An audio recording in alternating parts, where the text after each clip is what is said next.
Though this land has been, for 3,000 years, the heart of many empires, the center of power and wealth, it was in 1923 a poor country.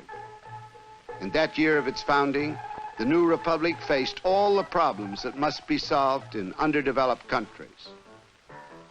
Today, Turkey is a nation in transition. Within 4 decades, it has become the most Western of all the Muslim states. The extreme contrast to be seen throughout the country prove how much may be accomplished in a short time, and yet how little. They show how long a time it takes for growth and change and progress, and prove how hard it is to bring prosperity and democracy to a people who have never known either.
In 1923, roughly 90% of all Turks were peasants, and they lived for the most part in remote and isolated communities where, as in other underdeveloped countries, social and economic conditions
a single tractor has made all the difference.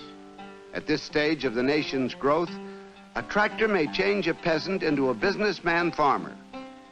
Estimates show that 6 million additional Turkish acres could be cultivated if modern tools were available. Even lacking such tools, Turkey has made progress. By 1939, with land reforms and new techniques introduced by President Kemal Atatürk, the nation produced enough food for its own needs and a surplus for export. Since then, the hazards of climate and war have upset this favorable balance. But Turkish melons, figs, raisins, and hazelnuts from the Black Sea coast are still shipped to many parts of the world.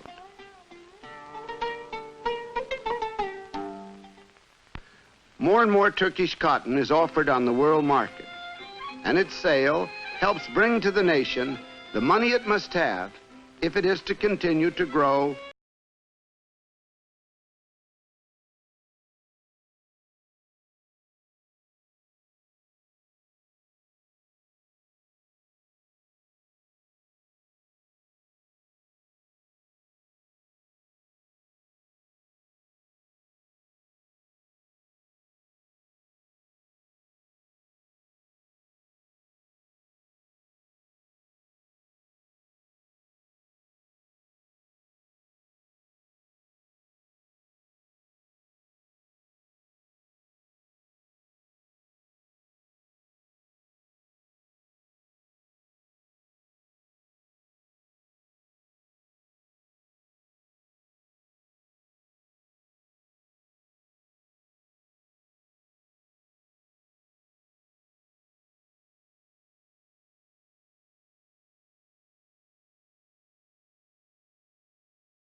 where the peasant harvests and dries it in the sun, some of it goes to modern factories, which turn out 26 billion cigarettes a year.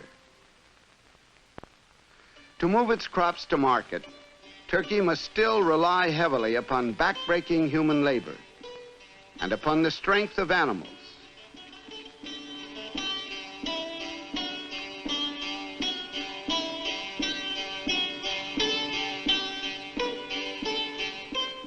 In 1923, the nation's railway system was meager, owned by foreigners and designed to serve their interests.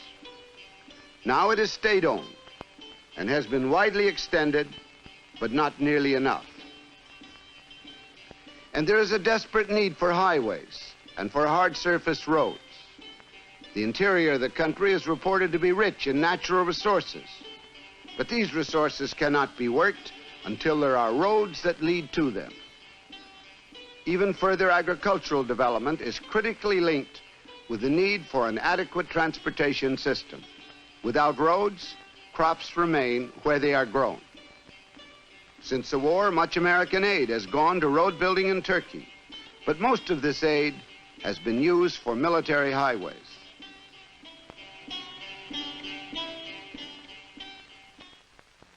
Much of any nation's progress and prosperity depends upon the discovery and exploitation of its natural resources. Wealth, in the form of such minerals as chrome, of which Turkey is one of the world's principal producers, may lie unnoticed. The Turks have discovered and are now producing coal, lignite, manganese, and many other minerals, including petroleum. Kan gider dumanlı dağlar, yaylalar hey, yaylalar sen hey, elalar sen hey, sevdalar sen hey, sen benimsin hey. But their economy is still based upon agriculture.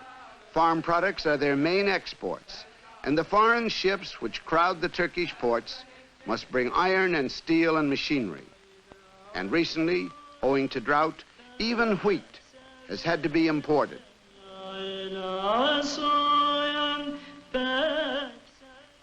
For all the underdeveloped countries, dams, flood control, hydroelectric power and irrigation are vital to progress. 10 million acres of Turkish land wait for irrigation. 6 major hydroelectric projects have been started, but they are long-term investments costing millions, and the people must wait many years before they can enjoy their full benefits.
Of all the wealth and power of the Ottoman Empire, the Turkish people saved almost nothing but their great mosques and their traditional ways.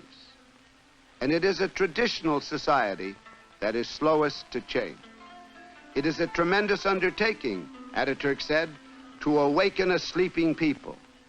But this is what in 1923 he set out to do. The word Islam means acceptance, resignation to the will of God. For Ataturk, the visible signs of this attitude of resignation were the Turkish man's fez and the Turkish woman's veil. In his words, they were signs of ignorance, of fanaticism, of hatred against progress and civilization. In 1925, he outlawed the fez and the veil. He separated his government from the Muslim religion and began the modern education of his people.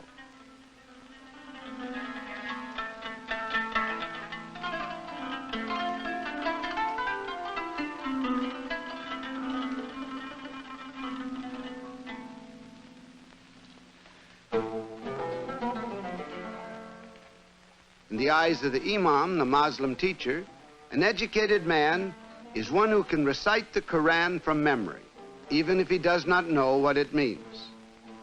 Before 1923, almost no other kind of education was available, and 90% of all the Turks were illiterate. Today, perhaps 50% of them are still illiterate. To teach an entire nation to read and to write is a gigantic task.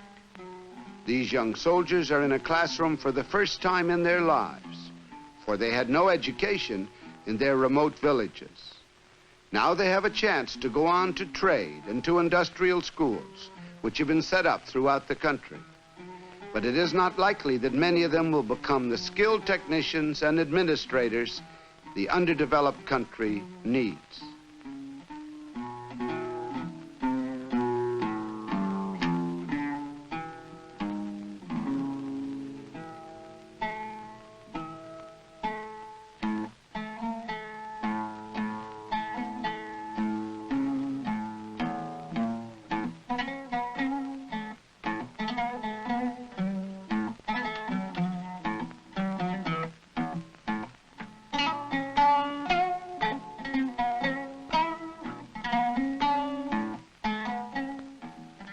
Within 4 decades, many young Turks have been educated and trained in medicine and in the sciences. But there is still a critical lack, which the World Health Organization and UNICEF helped to meet by sending medical specialists and by setting up modern milk processing plants, where perhaps for the first time, Turkish women may find safe milk for their children. Ataturk initiated a vast health program. Between 1923 and 1937, the Turks built hospitals and founded medical schools. But UNICEF aid is still necessary in combating malaria and trachoma. Although it is a relatively underpopulated country, Turkey has one of the highest birth rates in the world. As the mortality rate declines, more and more children must be cared for and educated, and at its present stage, Turkey must spend a goodly portion of its income simply to hold on to what has been gained in education. Today, 50% of its children have little hope of learning to read and write. Those who can go to school learn to read and write their language in the Roman alphabet. Traditionally, their language was written in the Arabic script. As he replaced the Muslim calendar by the Western, Ataturk replaced Arabic writing by the Roman. And it is now used for all books to give Turkish students easier access to the knowledge of the West. Today, the Turkish child may begin his study in a one-room schoolhouse, often built by the villagers themselves. A few will go on to study in secondary schools, in trade and technical schools, and in universities in Ankara and in Istanbul. The new Middle Eastern Technical University, a joint project of Turkey and the United Nations Special Fund, will soon be sending its graduates to vital projects throughout the Middle East. There's a new class of young and vigorous intellectuals in Turkey, but there is a gulf between them and the mass of the people. Ideals of service and of community responsibility are new to them, as they are to many other people throughout the world. So far, very few educated Turks have been willing to go as teachers, doctors, nurses into the remote villages of their country, where the need is so great.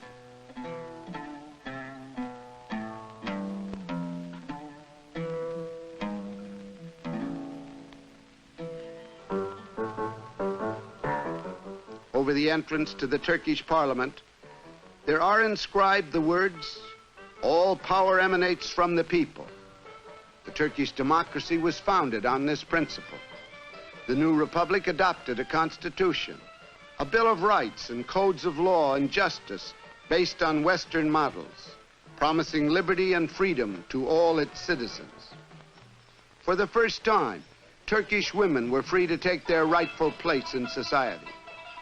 Today, no job and no profession is closed to them, and they play an increasingly important role in the nation's politics. The republic itself, being young, has not yet put fully into practice the principles upon which it was founded. Freedom of speech and freedom of the press have often been severely curtailed. Lately, the political scene has been violent, and it continues to be unstable.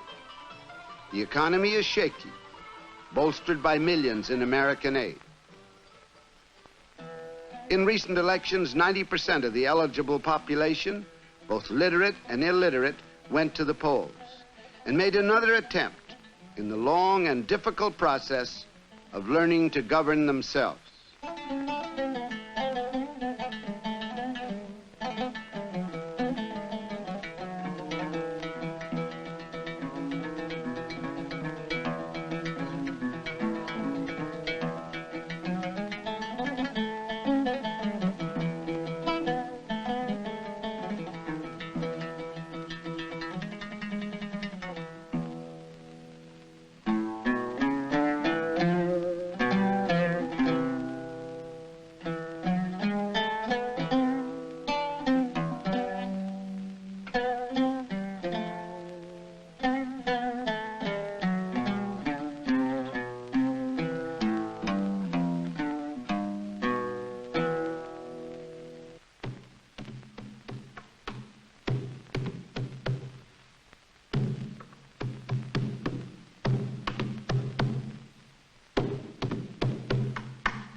Throughout its history, Turkey's geographical position has destined it to be a bridge between East and West and a battleground.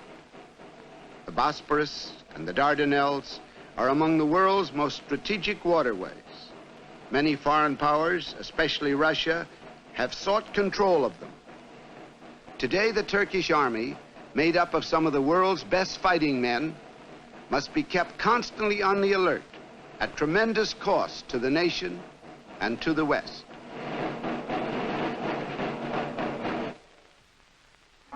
Kemal Ataturk came up out of the army of the Ottoman sultans to lead his country into the modern world and to be called its father. He was a highly controversial figure, but his ideals, his vision, his deep insight into his nation's people and its problems shaped Turkey's history and achievements. His dream for his nation remains vivid, but there is still a long way to go before it becomes a reality. Ataturk died in 1938. Every year since, on the anniversary of his death, the Turkish people have observed a moment of silence in his honor.